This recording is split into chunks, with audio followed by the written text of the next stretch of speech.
Hello, everyone. Thank you so much for tuning in. This is Tahmina Watson, your host of Tahmina Talks Immigration. Welcome. This summer, I decided to record a series called Legal Heroes in the Trump Era. I wanted to speak with some of the lawyers who have stepped up beyond their day jobs to make a difference in immigration, civil rights, and much more. I wanted their insights from their work in the last 4 years so we can learn lessons to take into the future, especially as one of the most consequential elections in America lies ahead. The interview series became a book called Legal Heroes in the Trump Era. Be inspired, expand your impact, change the world. The book can be found on Amazon and other outlets. I hope you will pick it up. Enjoy these interviews. I hope you'll learn a lot. Thank you so much for listening, and thank you for being here. Well, good morning, everyone. This is Tahmina Talks Immigration in Seattle, and this is Tahmina Watson. Today, we have an amazing guest. His name is Drew Caputo. He is the Vice President of Litigation at Earth Justice, which is an organization that protects wildlife, lands, and oceans in this country. Welcome, Drew. Thank you so much for being here. Thank you, Tahmina. It's great to be here. Well, I'm so excited to speak with you because I have known about your work for a good year and a half, and I've been dying to speak with you. So this is just a wonderful opportunity. You know, a lot of my listeners are immigration nerds, if you like. They really follow immigration issues, and of course, we've had no shortage of that in the last 3 years. So it's a new area for my audience, Earth Justice's work and climate change and environmental work. And so I really would like you to give us some insight to the work you've been doing. But before we do that, I'd love for people to know a little bit about you. So where were you born and where did you grow up? I'm an Easterner. I live now in the San Francisco Bay Area, but I was born in New York City in the Bronx. My parents were an Italian-American guy and an Irish-American gal who met in Catholic school in the Bronx. And I grew up mostly in New Jersey, just outside of Philadelphia. But I moved to California 20 years ago, and I very much consider myself a Californian now. Well, that's wonderful. Whereabouts in New Jersey? My husband's from there too. I grew up in Marlton, New Jersey, which is about 15 miles east of Philadelphia in southern Jersey. Well, very, very close to my husband. He grew up in Moorestown, which is close to Cherry Hill. So Marlton is right next to Cherry Hill also. Oh, is it really? Oh, that's fabulous. Well, wonderful. Well, we have that connection. Did you always want to be a lawyer? Well, I grew interested in the law when I was before I went to college. And in all honesty, I was really affected by the civil rights movement. And in particular, the work that Thurgood Marshall and Constance Baker Motley did to use the law and the courts to make America a better, fairer place by ending legal segregation and making the country better for all Americans, African Americans most importantly, but for all Americans. And the lesson I took from that was that you can use the law to make America and the world a better, more just place. And that drove me toward the law. Well, that's a very, very good reason to become a lawyer, using the law. And what did you think you would accomplish as a lawyer? Well, just what I said, that the law can level the playing field, give a voice to people and things like the environment, like wildlife, that don't have a voice otherwise and that can't really operate in the political process. And that's what we try and do at Earth Justice, where our motto is that we exist because the earth needs a good lawyer.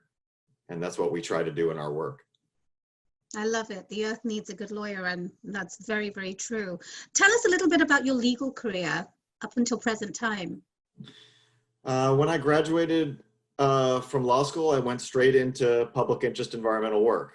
My first job out of law school was working for the Sierra Club Legal Defense Fund, which changed its name to Earth Justice in the mid-90s. And I worked at Earth Justice for 3 years. Then I moved to the Natural Resources Defense Council, NRDC, another public interest environmental organization. I was there for 13 years. And then I became a federal prosecutor. And I prosecuted all types of crimes, including public corruption, national security, and criminal civil rights cases for 8 years. And then about 6 years, I came back to the environmental movement and back to Earth Justice. You know, when you go to law school, it's, at least when you did, environmental law wasn't the biggest thing to do.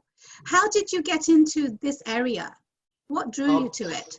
It was a little bit of happenstance. I went to law school to be a public interest lawyer, but I was interested in a bunch of varieties of public interest law. I was interested in environmental law. I was interested in civil rights law. I was interested in civil liberties law. I was interested in the labor movement. And my first summer of law school, between first and second year, I got a job with the Sierra Club Legal Defense Fund in Denver, a place I had never been. And that was it for me, the work. I love the fact that I could spend the week trying to protect these wild places. And then on the weekends, I could go up to the mountains and hike and camp in the places that I was working to save during the week. And that was it for me. You know, I just got goosebumps because I've been to Denver and I've been to many of the places that you have been protecting. Pike Place, is it Pikes Peak? I forget the name, the mountain. Yeah. And I can totally envision that. I just got goosebumps. It's just wonderful to hear that. You know, a lot of us were dismayed by the election of November 2016. Of course, another one is coming up. And a lot of us have been challenged in unprecedented ways. But that night of the election was a crucial moment for many of us, you, me, and other lawyers that will be part of this series. What changed for you in November 2016 when this president was elected? Well, as soon as I remember sitting at my home on election night, watching the election returns on television with my family. And as soon as it became clear that Donald Trump had won, I knew immediately that the environment was at risk. Trump did not hide his views about public health and environmental protections during the campaign. And I knew right away that we were going to be facing an existential threat to public health and environmental protection from Trump's election. And I say that in a completely nonpartisan, non-political way. I've been proud over my career to work with Republicans and Democrats in service of the environment. Earth Justice is an equal opportunity litigant. We sued the Obama administration many, many times. But the Trump administration's policies are uniquely damaging to the environment. And they have thrown in entirely with industry interests that achieve private economic gain by harming the environment. So I knew right away from the election that the environment and public health were at new and unique risk. And what steps did you take after that realization? Well, at Earth Justice, we had a plan for how we were planning to proceed. And the morning after the election, we sort of threw it into the waste paper basket and we started planning again. We had a plan to get as much done in the last, in the waning days of the Obama administration for the environment.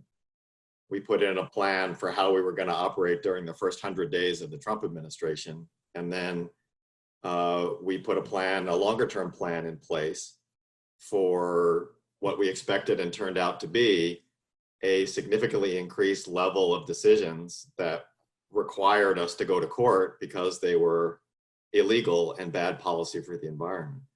So among other things, I set up teams of lawyers even before Trump took office to litigate over decisions that we felt confident the Trump administration would take. And they did.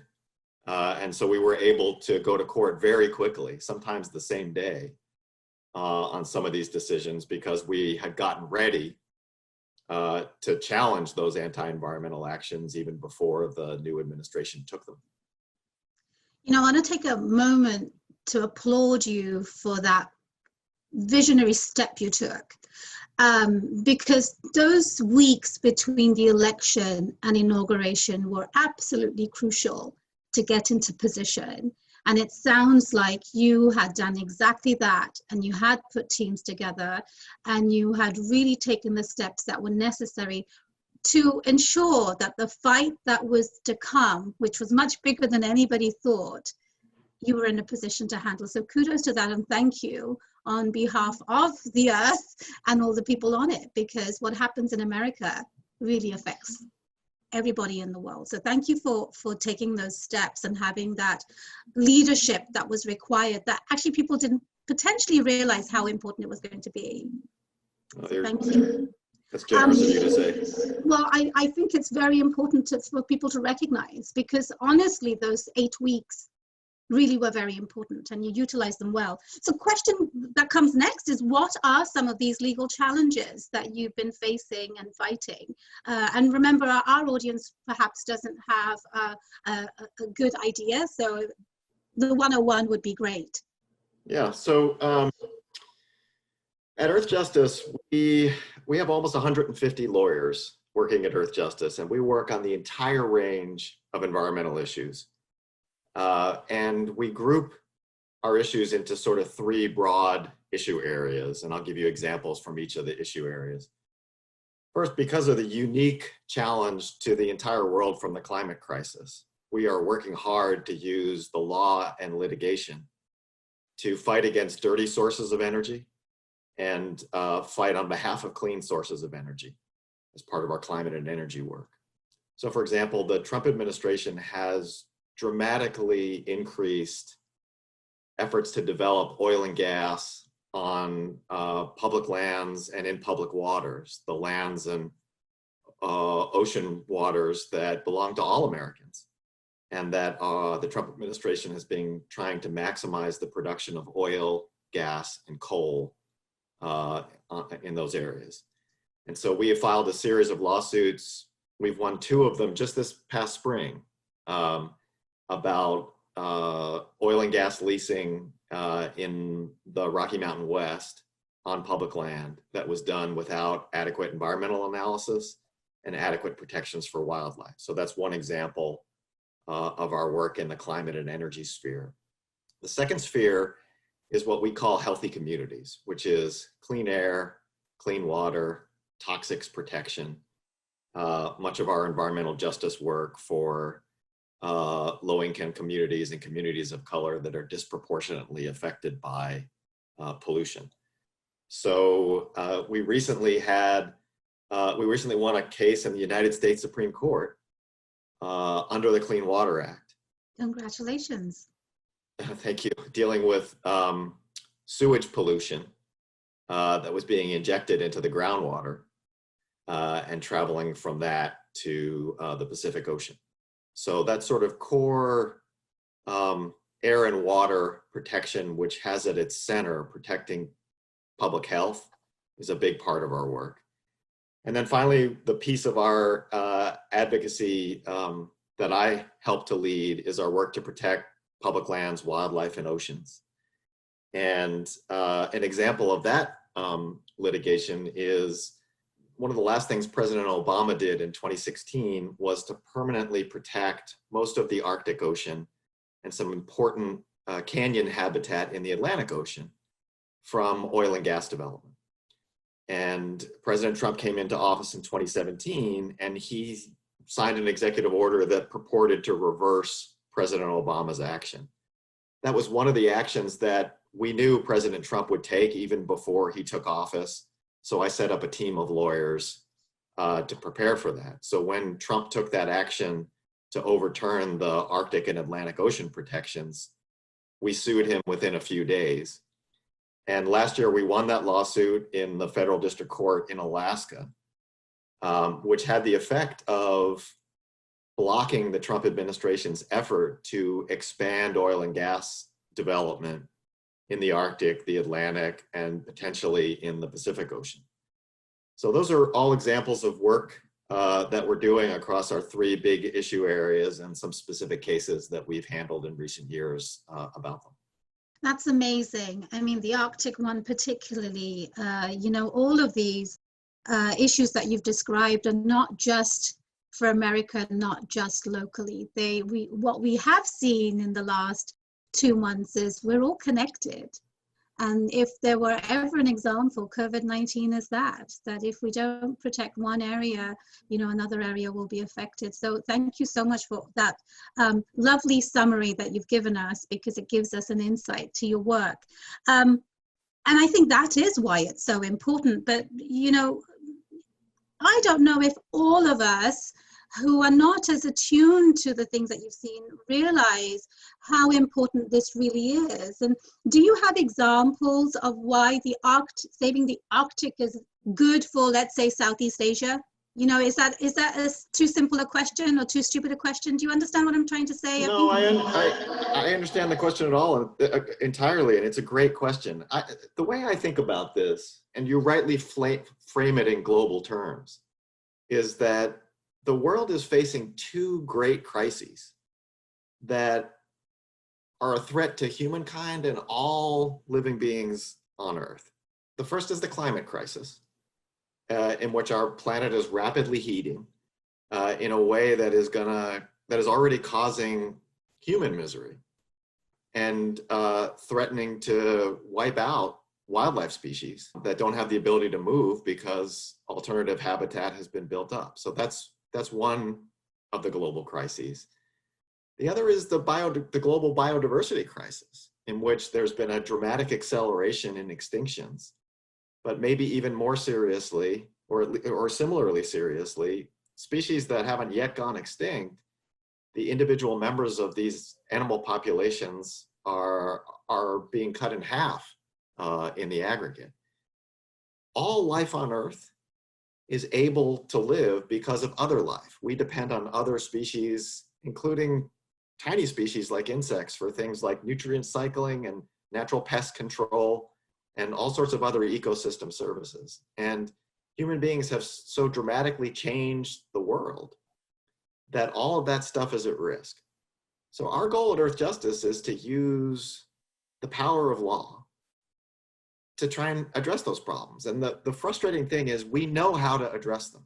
For example, we know how to deal with the climate crisis, which is to move from old dirty sources of energy like oil, gas, and coal to cleaner, greener sources of energy like solar powered energy and wind power. And that's the future, not just in terms of protecting the environment, but there are valuable jobs and valuable technologies in a 21st century clean energy economy that the nations that are on the forefront of that are not only going to benefit environmentally, they're going to benefit economically. So that's what we're trying to do in our work at Earth Justice. Well, again, I got goosebumps all over again. I mean, a part of my life I lived in Bangladesh, and my father was from an area which was very close to the Sundarban. You know, the wild, you know, the forest and the grove, and, you know, with incessant monsoon and all sorts of other environmental issues, as well as man-made problems. I think there's going to be a factory there, some sort of coal factory potentially. And, you know, if you think about the Royal Bengal tigers that are already almost extinct.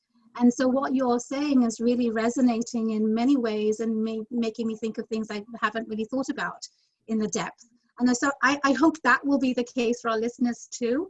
But, you know, I want to, before we go to lay people and listeners, I want to address what lawyers can do, because we are in a time where the law really is our tool. And you have very effectively used it. And we have a lot of lawyers coming out of university or people who are trying to find ways to do more meaningful work. What would you say to lawyers who are looking to follow your footsteps or do something meaningful, not necessarily an environmental law, but anything, what would you say to them? Well, I think that the most important thing for someone who is coming out of school and deciding what career path to take is to have a really serious conversation with themselves about what's the most important thing for them. When I was in law school, there was a pretty well-trod career path from the school I went to, which was basically corporate law. Not for everybody, but for the majority of people, big law firms in big cities. And I didn't want to do that because life is too short to spend 10 hours a day doing something that I didn't believe in. And I had already learned that I did my best work when I was working on something that I felt personally passionate about.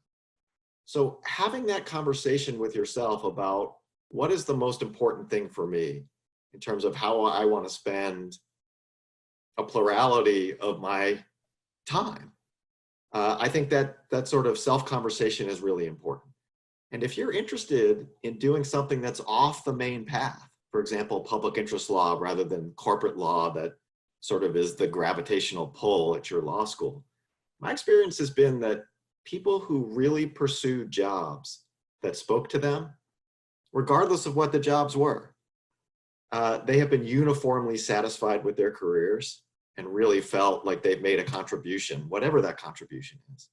Whereas folks who just sort of followed the stream without really thinking hard about what it is that they wanted to do with their lives, their careers have been a lot less satisfying.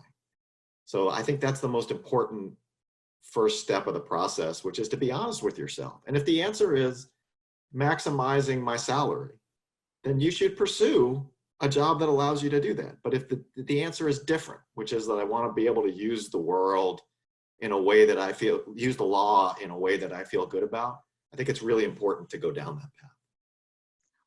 I think those are very wise words, and I would echo that simply from my own career. I want to take that a little bit further, and I really want to talk about activism. When the word activism is raised, you sort of think about the protesters who are on the streets today and, all the centuries. But, I feel there's been legal activism in unprecedented ways in the last 3 years. Would you agree? And if so, would you expand on that? What do you think about legal activism in the era of Trump? Well, I would agree. I think there is something called legal activism, and I think it's really important. But I also want to be clear that the type of direct activism, the citizen activism that we're seeing in America today in response to these appalling instances of racism and violence and brutality, those are people I will claim to be a part of the activist movement as a lawyer, but those folks who are putting themselves and their bodies on the line on the streets, and I want to make really clear that I'm not comparing myself with them, because those people are standing up with their bodies and their health in a way that I have tremendous respect for. But you also can use the law to make change. And as I was saying earlier, I was inspired by Thurgood Marshall and Constance Baker Motley, who used the law to make change. And that's what I think is happening today. Part of it is a real recognition that the rule of law is at risk, given some of the policies and agendas that are being pursued here in America, and as I read the newspaper elsewhere in the world. And these things that we hold, that we cherish, things like democracy and the rule of law, they require tending and defending and supporting. So standing up in court is an act of activism to protect the thing you're trying to protect, as well as to stand up for the rule of law. Very beautifully said, and I'm going to have to quote you on that, because I think there's a role for lawyers to play in the months and years to come. And that brings me to one of my last questions is, for lawyers, we have to play an important role, and we recognize that the rule of law is at risk. And more so, perhaps, as we see right this moment. You know, you and I had scheduled to speak a while ago, but in this time, we have seen the country, just as you've mentioned, step up and essentially say, this is our country. You know, it's a people's movement. But lawyers do have a role to play. What would you suggest, advise us, all of us, to do in the next few months, because they are critical, and maybe the next 4 years, and who knows? What would you say in your visionary way that we need to, what are the steps we should take? For lawyers specifically? Yes. Yeah, well, I think taking seriously and in a very volitional way, attorneys' obligations to give back to the community through meaningful pro bono work is I think very important. We are seeing through the horrible things that are happening today in the area of racism and violence, how racism is a stain on America. And there are tremendous opportunities for attorneys to stand up against that kind of institutionalized and systematic racism. And attorneys can do that from a pro bono standpoint, or can orient their careers that way. One of the things that I like about the law is that it offers some flexible opportunities for people to contribute and give back. There are lots of important issues out there, from civil rights and civil liberties to the environment, many other important issues, poverty protection, and there are incredibly worthy groups that use the law to make progress on all those things, and people can spend all or portions of a career in that direction. For folks who are in private practice, pro bono opportunities are critical. And being an active and informed citizen participant and voter, these are critical for all of us, whether we're lawyers or non-lawyers. Thank you. Very important for people to hear that from you. You know, it's been an absolute honor to speak with you and hear your story and all the work that you've been doing. Thank you for taking time for being on this show, Tahmina Talks Immigration. And I hope we can stay connected and, you know, help collaborate in the world that we're about to enter and the world that's going to be for our future and our children. We're all working towards a better world, and I commend you for everything you've done. So thank you for being here. Well, thank you for your generosity, Tahmina, in inviting me, and it's a pleasure to talk with you and to be able to talk with your audience about the work of Earth Justice. If you're interested in what we do, I encourage people to take a look at our website at earthjustice.org. We are a group of people who use the law to make America and the world a cleaner, greener, more just place. And if you're interested in what we do, I hope you'll consider joining us. Thank you. Thank you.